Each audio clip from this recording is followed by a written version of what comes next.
Hey, Modesta, how are you? I am good, Christopher. I am so excited about today's session. I was saying this before we even started recording. Thank you for inviting me. Absolutely, absolutely. Yeah, it's been, I want to say probably last year since we've talked last, right? Hmm. It's been a minute.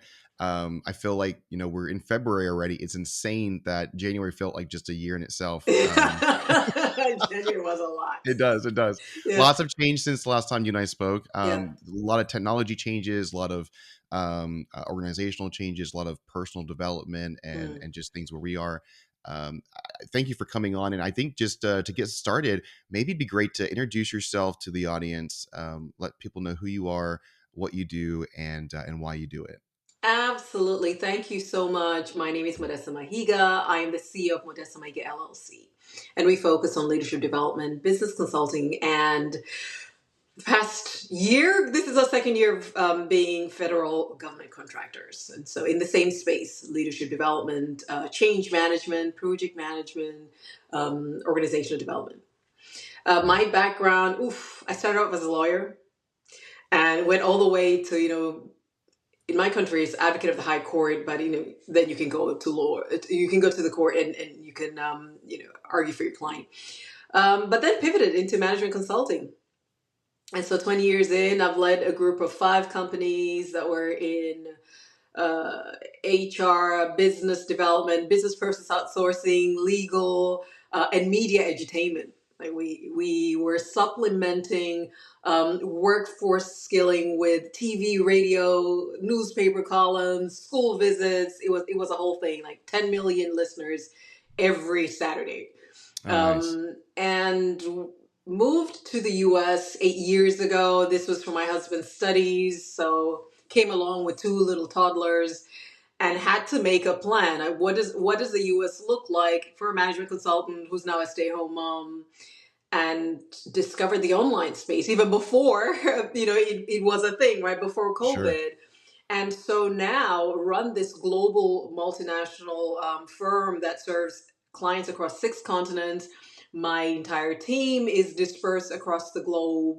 And I think my biggest thing for now is to not just be in the US, but to be more US facing because I'd Okay. always consulted globally. And so I'm really excited about the prospects of what the US market offers. Yeah, that's awesome. There's so much to unpack there, and I'd love to maybe just start out with. I'm curious on the what was maybe the biggest challenge, or maybe not even challenge, but surprise for you as you kind of decided to merge into went from um, you went from one country to 6 countries, but now focusing on U.S. There's a lot of changes there. How do you manage that? How do you process that? What are the challenges and surprises that you have that maybe people are not aware of in that space that maybe only work in the United States and don't have that exposure? This is so good. So I have an interesting background. So from when I was about 9, I said 8 before, but I think it was when I was 9, I started going to boarding schools in other countries. Okay. So I've had a global multinational orientation all along. I've lived in Europe. I have visited Asia and sorry, Middle East. I've studied and I've been to the US several times on fellowships and Okay. leadership development programs. But what I noticed, so maybe the surprise was because of the work that I'd done with the rest of. So I was in one country, but already built a global profile, connections through the different schools that I went to across the globe, connections through the multinationals, both private and nonprofit organizations that I served in the one market, right? Because Sure. to them, it's just one market of several they have globally. So Okay. already had a global footprint, even from one country. But the biggest frustration, maybe a surprise and frustration for me, was because I chose to go online, algorithms dictated where my market was. For a very long Mm, time, they kept on pulling me back to where my name was associated. And I'm saying I okay. want to be US facing, but everyone I'm interacting with, when my name comes up, it comes up to sometimes you might be on Facebook And then Threads will ask you if you want to connect with somebody because you're connected to them on Facebook, right? Sure. And you're thinking, oh, that was such a long time ago. I'm not so sure. So I had to find a way to make myself relevant to the market that I'm now facing, because everything around my setup gravitated me back toward what I had always been associated with, and the areas that I'd been exposed to, even to a point of being very intentional about the services that I mentioned that I now offer, because I would then be associated with the services I offered before, Sure. and I wouldn't attract any new clients. I only attracted clients from what happened before. So Yeah. it's been an uphill climb. I can share some of the strategies that I've used to really be US facing, but I think that's a surprising fact that people may not realize when they're looking to go into other markets. Is Mhm. you have created a profile and you're associated with a certain market and certain services and products, Yeah. and you have to be intentional and put in strategies and possibly put money to pivoting so that the online Yes. space allows you to make that pivot.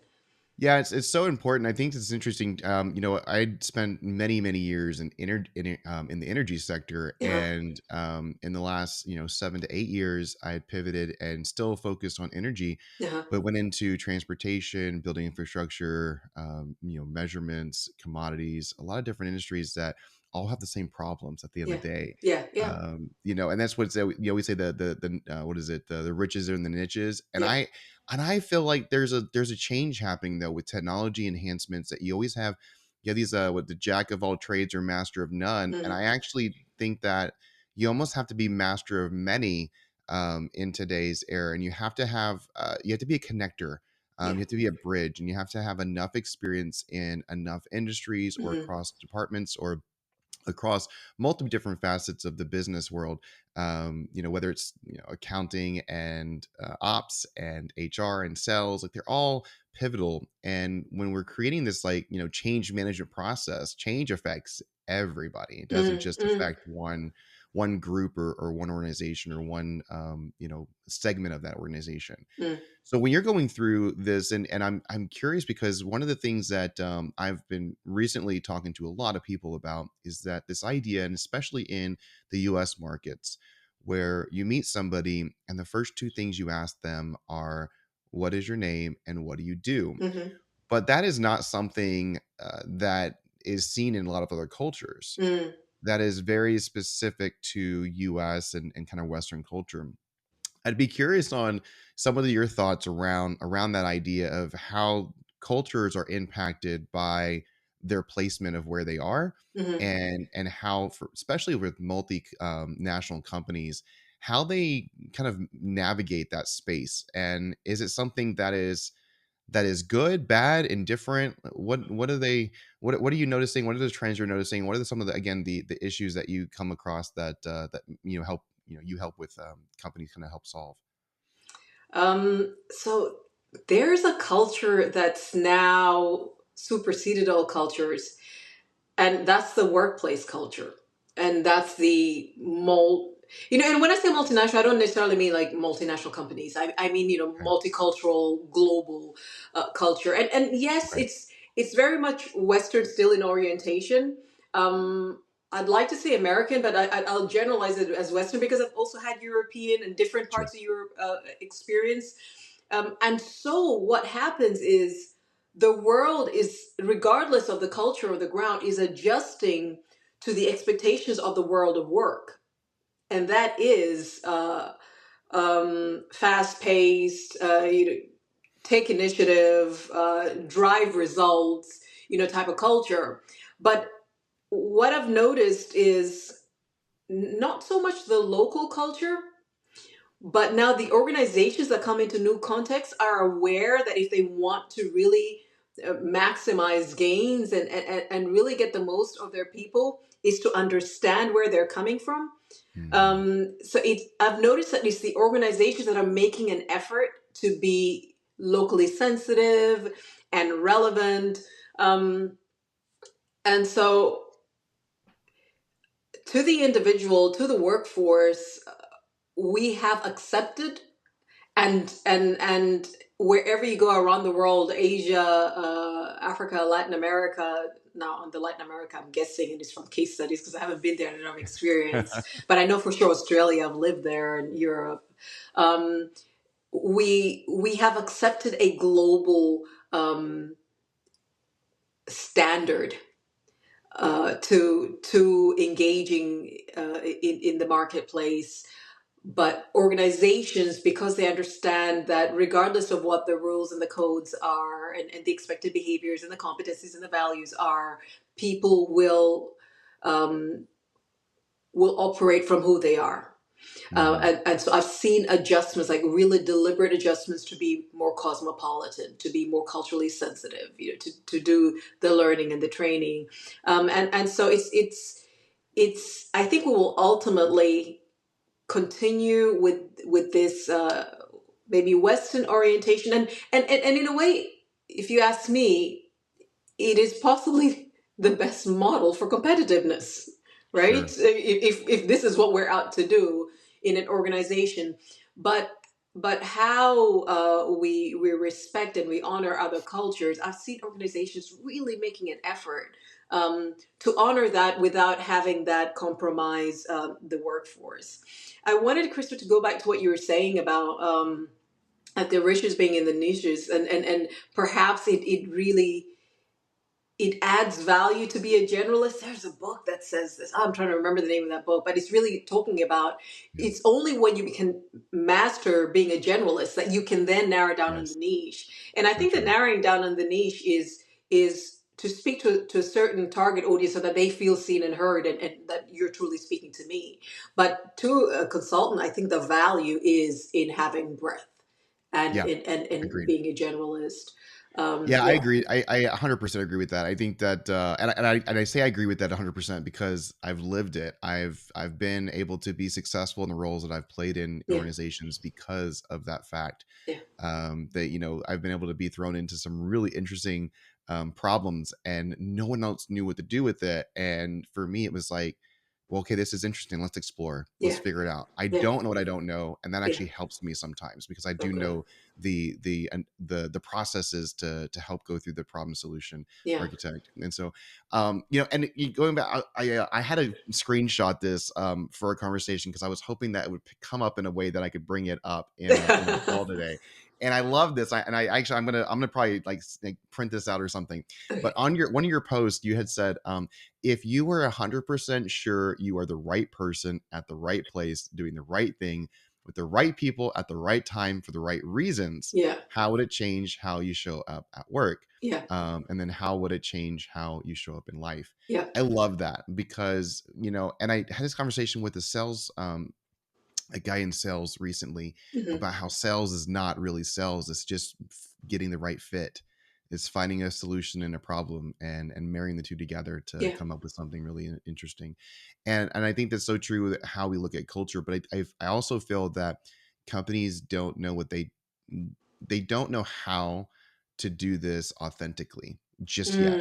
I Mm. see this happening all the time, at least in my space, where companies want to, but they're kind of checking the box still.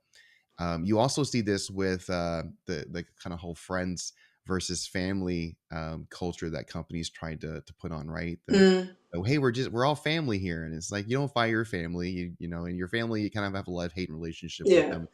You go through hard times, you don't just like leave them out in the street. Yeah.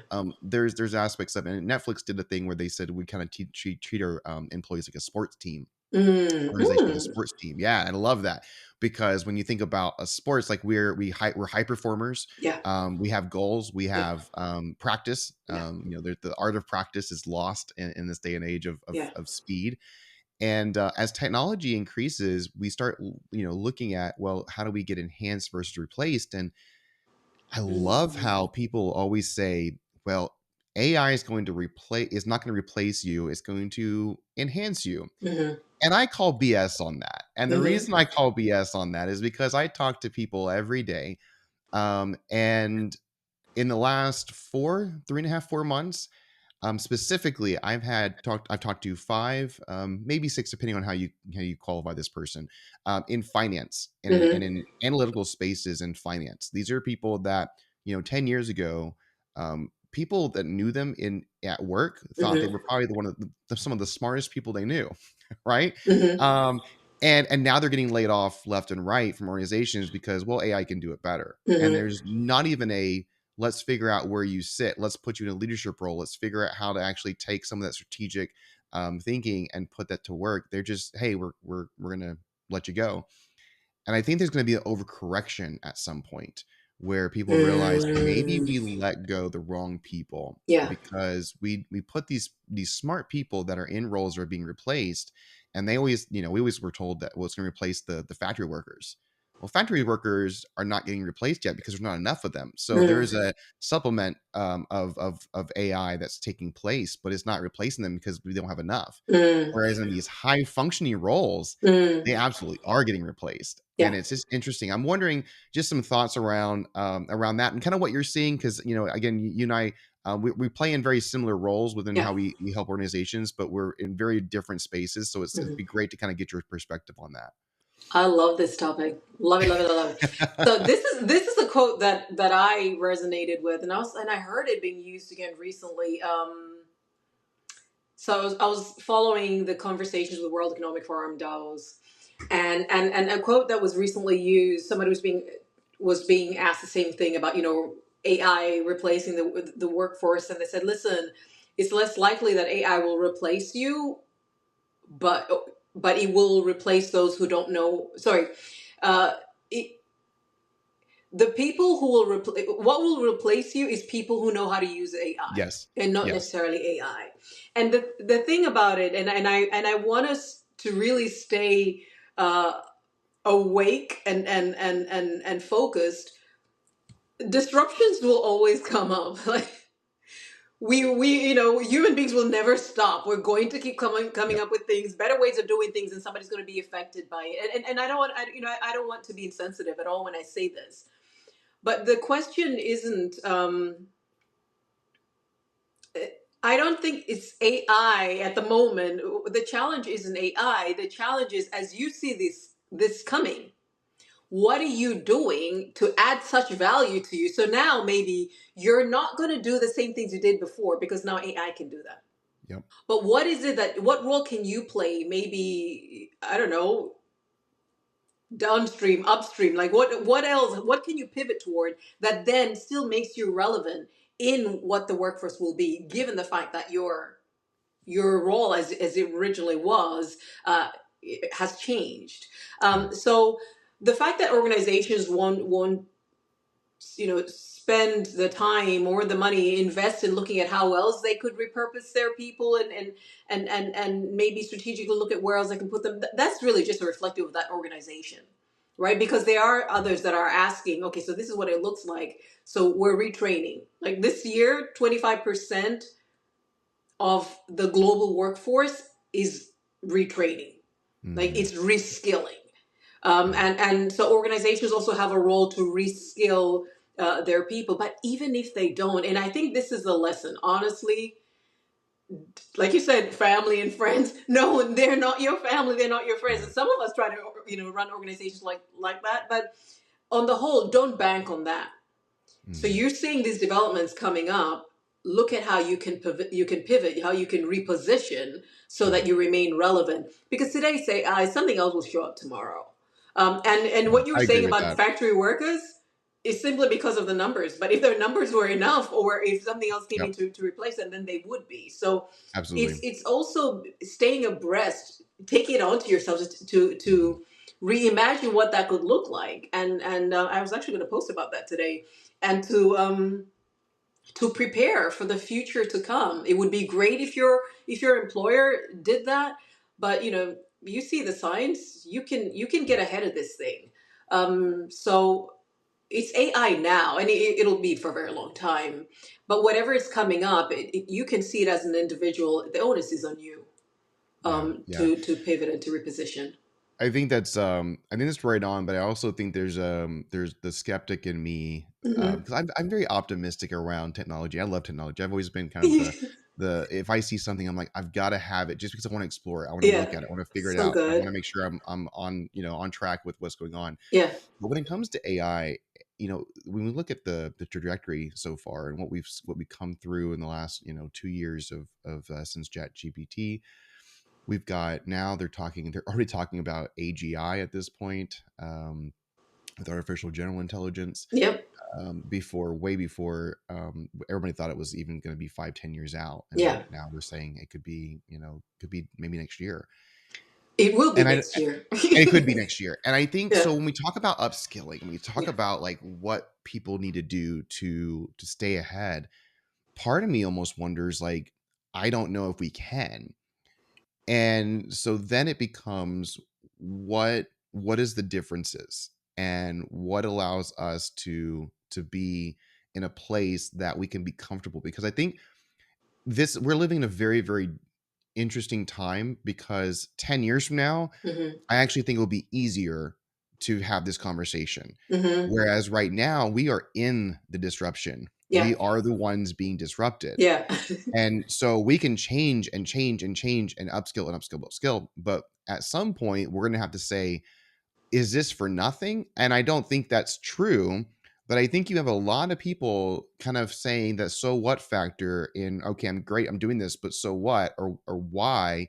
Because we're going to be living, I think, in the next 2 years where you're going to see companies that are going to disrupt other major companies, maybe even 3 years, it could be 5 years, but I definitely think in this year, starting out, and the next 2 years, I'll make a prediction on the record that I think that we're going to see disruption from companies that we've never heard of, Hmm. that are going to come into this space. They're going to disrupt companies that have been here for 100 years, Hmm. and then we're going to see those companies disrupted by other companies. And you're going Absolutely. to see this domino effect. I don't know if you've ever seen, I can't remember, I'm losing blank of what it is. But the idea, and there's like a physics behind it, but there's this idea of you can have a smaller domino, and then you can two times the domino size, and a smaller domino can actually impact a domino that's like a size of a Yeah, I've building, seen it. right? Yeah. Yeah. I can't remember the equation behind it, but it's a really interesting concept, and just shows you that the impact that something small can have, Mm. as you gradually increase the size.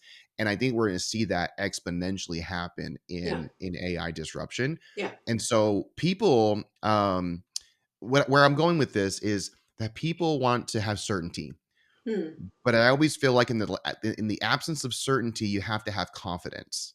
Hmm. What can we do in leadership roles and in organizations to help them boost their confidence? That way, that certainty actually is decreased and their confidence is increased. What are some ways that we can help organizations do that? There's so many ways I can go with this. Listen, this is I what know I we don't know have for it's not a sure. 3 hour conversation, but we can I would take it up we can for schedule our three time. hours. Um, Here's the thing: change has always come, disruption has always come. Maybe Mhm. because this one is happening at the speed of like right this one in this time. It's not like everything else has come up. Even 20th 21st century, things gradually came in and then we Yep, adjusted to them before the exactly. The next internet evolution. boom, the Right, everything. yeah, Yeah, before the yeah, next evolution of ever written, yeah, they're evolving like within weeks. you know yeah. and so, well, first of all, I don't think it's a question of upskilling, because you specifically said upskilling. Because if we're talking about, I'm coming back to the leadership certainty and Yeah, confidence I don't piece. like the idea of upskilling, because I think I think it's aimless. I don't feel like, 'cause we don't know what's I coming agree. next. I Yeah, yeah, agree. yeah. So then the question isn't upskilling, right?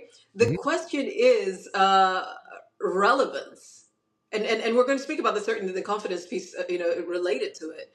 Because as long as you're trying to upskill because of AI, you're reacting to AI, 100%. right? So somebody created a tool, and now you're going to go crazy as another human being with a mind to react to somebody else's tool. So you I think the question then isn't about AI. The question is, how do I make myself relevant? And here again, you're saying, in the absence of certainty, I actually think you can create your own certainty I would agree. and confidence. And there are two things then to look out for. It's, how do I create stability even in this dynamic, in this, like, this world of flux? Things are changing all the time. what does stability look like for me, and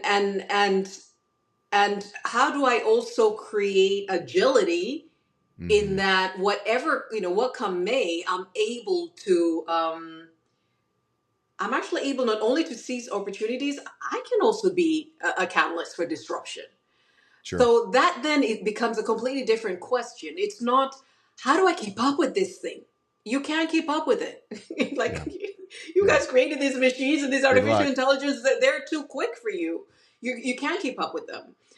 The greatest challenge for AI has been mathematic modeling and mathematic problems, and they've already solved all of them. It's Like crazy. Olympiad mathematicians, It's they've solved them amazing. all, and now we have to Yeah. come up with things to challenge them with. So no, we're not trying to Mhm. keep up with AI. But you Right. can then zoom out and leave AI, like this is an AI atmosphere, this little globe, and ask yourself, given who I am, what I'm skilled at, what I'd like to pursue, what interests me, how do I make myself, how do I create stability for Mhm. myself, and how do I create, the kind of capabilities I need to have the agility to respond to an opportunity or to respond Yeah. to a threat. And that might open you up to different competencies, different interests. It might open you up to both be employed and have your own business, Sure. or create, something else that could be, competitive to this thing. So I think the question isn't so much, how do I create certainty? You can't. We and there never was certainty, because the last reference to certainty is when baby boomers, kept jobs till retirement. That was the last time this world spoke about anything close to certainty. People From kept a their job jobs, they had perspective. them till Yeah. the end, Yeah. they, got their Yeah. retirement. Things are different now. So just leave that globally constructed version of certainty. That doesn't exist, that hasn't existed since. But you Mhm. can create it for yourself by asking yourself, what would create stability, and stability in what? Is it in earning? Is it in Sure. your Absolutely. contribution, right? So Yeah. define what that is and ask yourself, without thinking about AI, just what would create that for me. And then, but still knowing that the world is dynamic and it will continue changing. And these changes are not even just going to be in the US, they're coming from all over 100%. the world. Deep Seek just showed up last week, Yeah. right? Yeah. So, what then would give me the agility? Yeah. I think pivoting to the online space made all the difference for me and how far I could go. And there's several other things that have come along the way that then give me the agility. Being self-employed rather than being employed gives me a stability. I mean, so there's certain things. Mhm. Also gives me ownership of my own time and being a For present sure. mother. So I think the question then isn't, how do we react? How do we don't react? Get out of that and ask yourself, what could this look like for me? And then build Yeah. that. Yeah. I've always been on the notion that we were designed to be creators. Um and when we get out of creating it and all we're doing is consuming, Yeah, all we're doing is scrolling, all we're yeah, doing is reacting, yeah, we're missing something. There's that, the which become a buzzword nowadays, the purpose, right? yeah, But it's not a buzzword, and it has meaning. And when people are looking for purpose, what they're typically trying to get to is, how do I get back to what I was designed for? yeah, And I think that when we look at data, interesting enough, because AI and data, they go together, so well. mm, And one of the things that companies struggle with is not having data. They don't have enough data. yeah, So I should say enough data, not data, but they don't yeah, have enough data, or they don't yeah, have the right data. yeah. And so I saw Jensen's Hung Jensen's the keynote at CES this Hmm. last month, and he was talking about how there's going to be a massive amount of funds and investments into automotive AI, so Hmm. autonomous driving and Mm. whatnot. And how they're getting there is by using synthetic data. Ooh, And I kind of paused and I was like, everybody's excited about this. After this thing goes, I'm looking at all these news articles, I'm looking at all, Mm, and everybody's just, this is amazing. And then you hear, synthetic data everywhere. mm, And I'm thinking to myself, this is not good. mm, this is mm. this is really not good because we're saying that we don't have enough data, we don't have the right data. So let's just make up this data. Yeah, As nothing could go wrong. I mean, at the end of the day, like what could go wrong? everything. And, and but I wonder how many times that we're seeing this and we're making up stuff, right? Yeah, We're making up synthetic data. We're assuming based off of limiting beliefs. We're yeah, we're putting all of these things in our way, these barriers to exist. And it really gets down to wait, why were we designed? What were we designed for? And then again, going back to what you were saying, how do you stay relevant? But I think also what is how do you become significant? Because yes, there's a significance piece to that. yes, yes. And when we look at Deep Seek that came out 2 weeks ago, we also look at I think it's called Open Human or Human.ai or something. It was Hmm. something that was I posted about it on my LinkedIn. I'll have to go back to it because it was super super fresh. Hmm. But what it's doing is with an image, it can Mm, take just an image of you and it mm. can recreate your avatar in 3D and make it look like you're talking, just like we're doing right now. It's Crazy. it's wild. Now, Mm, some of this stuff has been out for a while. I mean, the avatar creation has been good, but it's been based off of people submitting models of themselves yeah, speaking and whatnot, and then they yeah, just recreate that using the algorithms. But this is taking it from an image, yeah, and I it used to be back in the day where you believe half of what you hear and none of what or half of what you see and none of what you hear. yeah. And now it's do we believe anything? And Right. it's hard. I mean, I have two kids. I have two boys, an 8 and a 4-year old, and sometimes I think to me, how do I prepare them for things that are not real, that look real and Yeah, feel real yeah, and seem real. yeah. It used to be, if it looks like a duck, talks like a duck, quacks like a duck, Then it's it's a probably a duck, and duck. you're like, no, it's not a duck. Well, maybe it's not a duck, maybe it's an Yeah, AI. I don't know, yeah, but I mean, when we talk about those type of things, those realities that we are going to have to live with at certain points, and we have also the data, the amount of data that's going to be created the next year yeah, is going to be more data than we have in our history. I think yeah, history books get bigger and bigger, yeah, and so does the data that we have to go off of. How do we start to figure out this signal through the noise? How do we know, what is right? And how do we stay on a path that makes sense, that aligns with companies' purpose, with companies' values, with companies' mission statements? How do we get to that point where they get back their basics and they yeah, say, hey, all this stuff, don't worry about it. Just forget about it. And let's go back to the basics. Having a conversation like that with the company is very difficult. Um, because they're not open to that because they think that they have to be relevant by being up to date with things. yeah, But yeah. what if relevancy comes down to the key components that made us who we are in the first place and Mm. goes back to how we were designed to function in the first place? So I'll stop there. I'd love to Oh get your thoughts God. around Oh, that. I know. I love this. And it goes back to your question before on so how does leadership create certainty, and if not certainty, confidence, and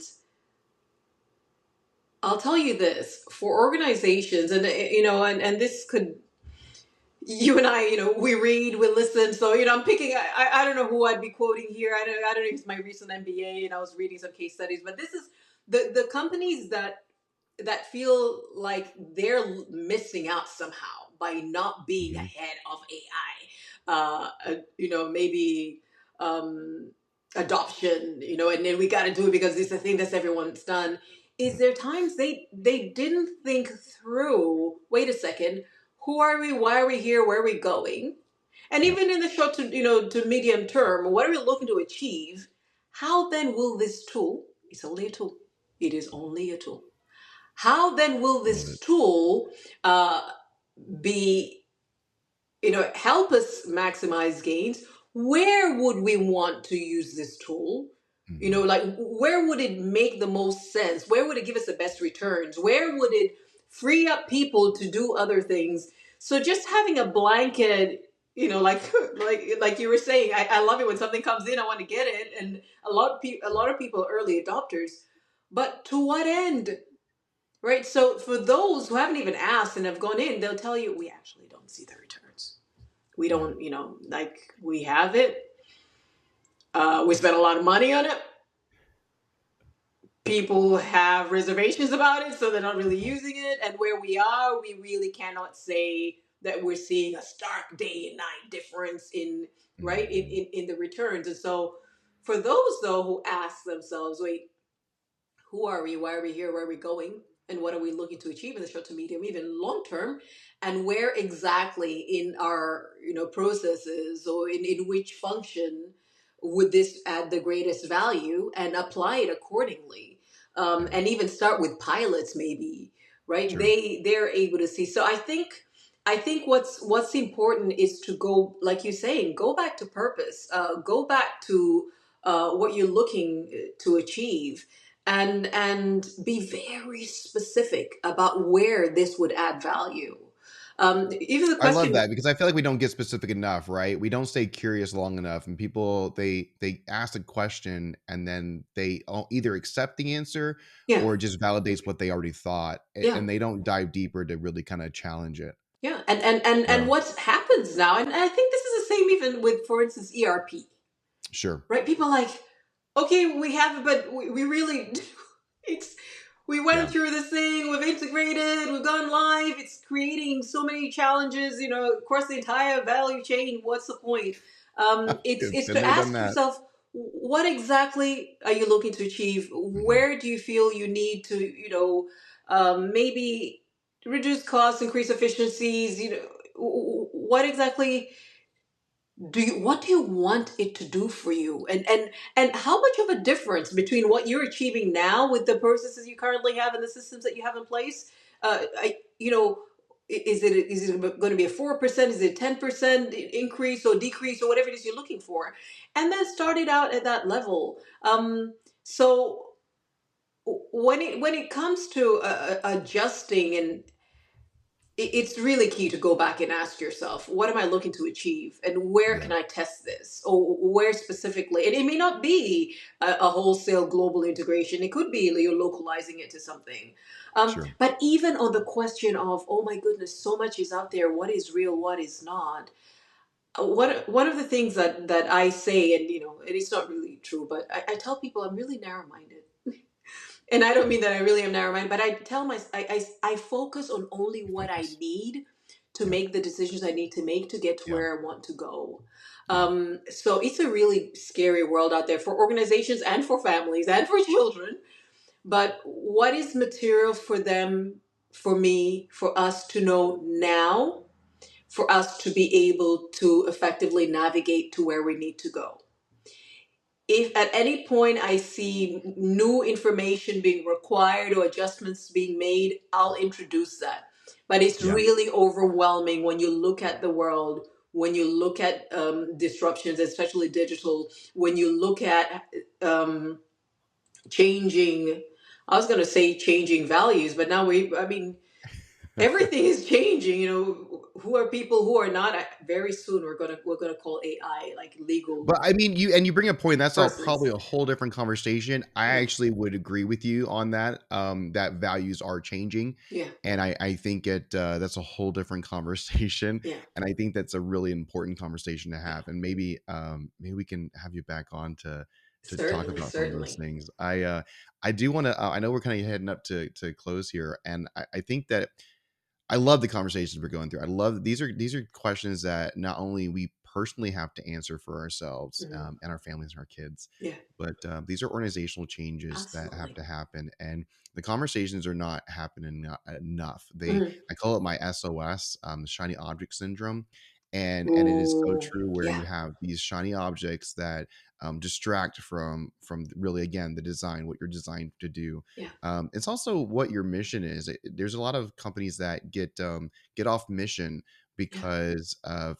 ERP changes, yeah, and it's like, wait a second, why? What are we trying to accomplish here? yeah, And so I think it's super important. yeah. So I guess just with closing, what when we talk about this next year is going to be wild. So strap in, because it's going to be a wild 2025 year. Yeah, I'm already seeing many changes. yeah, Geopolitically, we're seeing it with the technology space. You've seen. I'm interested. I'm following a lot what's going on right now with the investments in some of these countries. Even like Africa right now, it's being flooded with investments yeah, right now from yeah, big tech companies yeah, for AI. So the amount of growth opportunities, but yeah, also disruptions going to happen yeah, in countries that are also going to affect, like you said, everybody gets yeah, affected by this. It's yeah, not just going to just how one organization you do something here in this department, it impacts everybody else. Same thing yeah. happens with countries, and so I don't know what would I think the question I would have that I'd love to be kind of just go through and kind of as we close is what is the number one thing that we should be aware of moving forward for 2025 in your mind, whether this is a personal awareness, an organizational awareness, or something bigger? I Number one, and this is it's going to sound interesting, is building trust. I had an interesting conversation with a client of mine. They're management consulting firm as well, based out of Texas, Okay. and he spoke about change management. Right, so we're talking about flux and talking about changes. Like, strap in, 2025 is going to be wild. He said, "Do you realize that change management as a practice really stems from not having built trust? So you need to have an entire separate intervention to manage people when things come through. Like, your word is not enough, or the fact that this is going to be a gain for us is not enough." And so I think this may encapsulate everything that we've spoken about right now. Building trust, because you cannot keep your word in such drastic change, such, right? Yeah. You mean to, but you could wake Yeah. up to a completely different world tomorrow, and people could say, well, you said you would do this, but the world has changed.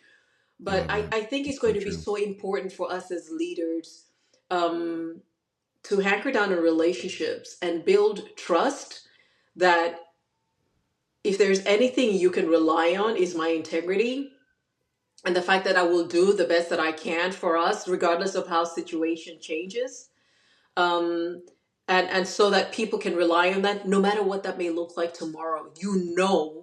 That whatever I may be doing, and of course, this is individual, this is organizational as well, it is in the best interest. I think transparency then is important as developments come by. Sure. Um, and then at the end of the day is, we also need to stick to the plan for as long as we can, for the plan to actually give us returns. Yeah.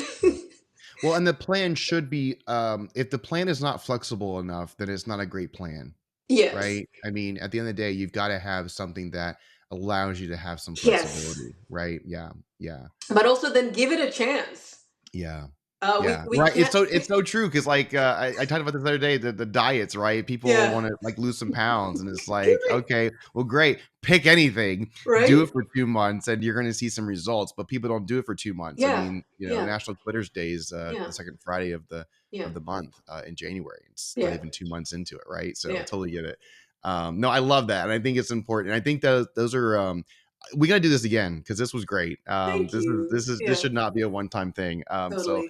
and again, because of so many changes going to happen in 2025, I'm sure that we're going to have a lot more to talk about next time. But I am um, sure of thank you so that. much for thank you so much for your time today. I really appreciate it. It's Thank you, always a pleasure Chris. talking with you. And, Oh, this yeah, is amazing. Thank you so much for having me. absolutely. Take care. All right. Bye.